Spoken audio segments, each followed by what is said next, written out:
Let's look at Article 11, Paragraph 1 of the India-USA Treaty, which deals with the right of state of residence to tax interest. In our example, let's assume that the recipient of interest is a tax resident of USA, right? Interest arising in a contracting state, right? This contracting state has to refer to the source state. Why?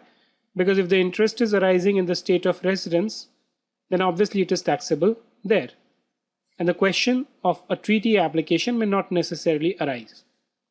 So interest arising, which means first, one should understand whether or not a payment is interest. Second is, where is the interest arising? And to see that, what provision should I apply? Should it be the provision of the Act, right? Or is the treaty, the Article 11 that I am looking at, provides where should interest be arising?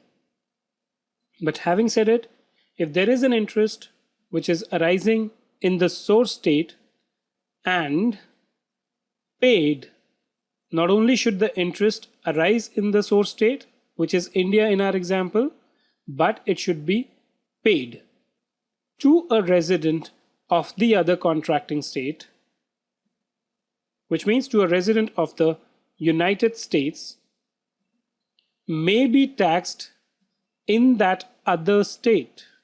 What is the reference to the other state here? It is reference to the state of residence. So this basically, Article 11.1 gives the state of residence, in our example US, a non-exclusive right to tax such interest income. The use of the word may be indicates that the right to tax such interest is non-exclusive. It is not an exclusive right to tax the interest income, right? So what are some of the characteristics of this article? The first one is that interest should be both arising in source state and paid.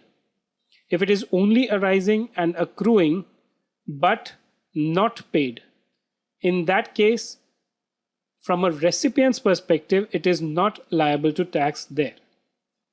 Now, there are certain judicial precedents in which it has been held in the context of India-Singapore Treaty that even though this amount may not be taxable in the hands of the recipient, the provision of Section 195 relating to the withholding of taxes will still apply even if the interest has not been paid.